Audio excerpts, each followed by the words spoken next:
मत्ती की किताब पर एक नजर। यीशु ने मत्ती को अपना चेला बनने का न्योता तब दिया जब मत्ती कफरनहूम में कर वसूली का काम करता था। ईस्वी सन 31 की फसह के बाद उसे 12 प्रेषितों में से एक के तौर पर चुना गया। मत्ती ने यीशु की 3.5 साल की सेवा अपनी आंखों से देखी थी। करीब ईस्वी सन 41 में मत्ती यीशु की जिंदगी और उसकी शिक्षाओं का ब्यौरा लिखने वाला पहला शख्स बना। आगे चलकर मत्ती की किताब मरकुस, लूका और यूहन्ना की किताबों के साथ खुशखबरी की 4 किताबों में गिनी गई। मत्ती की किताब में ईसा पूर्व 2 से ईस्वी सन 33 के बीच की घटनाएं दर्ज हैं।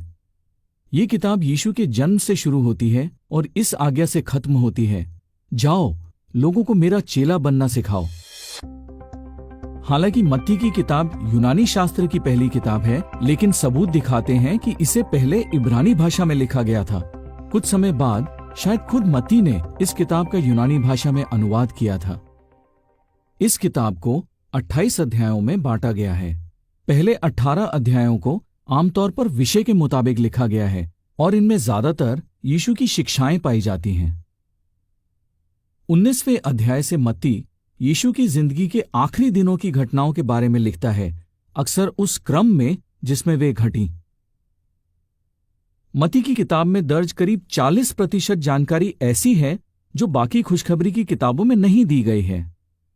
ये किताब यीशु की वंशावली से शुरू होती है, जिसमें अब्राहम से लेकर उसके पिता यूसुफ तक की जानकारी दी गई है। ये साबित करती है कि यीशु ही राजा दाविद का कानूनी वारिस है। इसमें यीशु के पहाड़ी उपदेश की पूरी जानकारी दी गई है और ऐसी कई मिसालें दर्ज हैं जो यीशु ने दी थी, जैसे गेहूं और जंगली पौधे, बेशकीमती मोती और बड़ा जाल। मत्ती की किताब इस बात पर जोर देती है कि यीशु की शिक्षाओं का मुख्य विषय था स्वर्ग का राज। पढ़ने वालों को यह समझाने के लिए कि यीशु ही मसीहा है, इसमें इब्रानी शास्त्र की किताबों से ढेरों हवाले दिए गए हैं।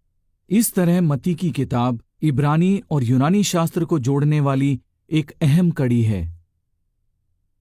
मत्ती की किताब का अध्ययन करते वक्त ध्यान दीजिए कि कैसे ये खुशखबरी की किताब यीशु को राजा दाविद की राजगद्दी का कानूनी वारिस साबित करती है, यीशु की शिक्षाओं पर जोर देती है और परमेश्वर के राज की तरफ ध्यान खींचती है।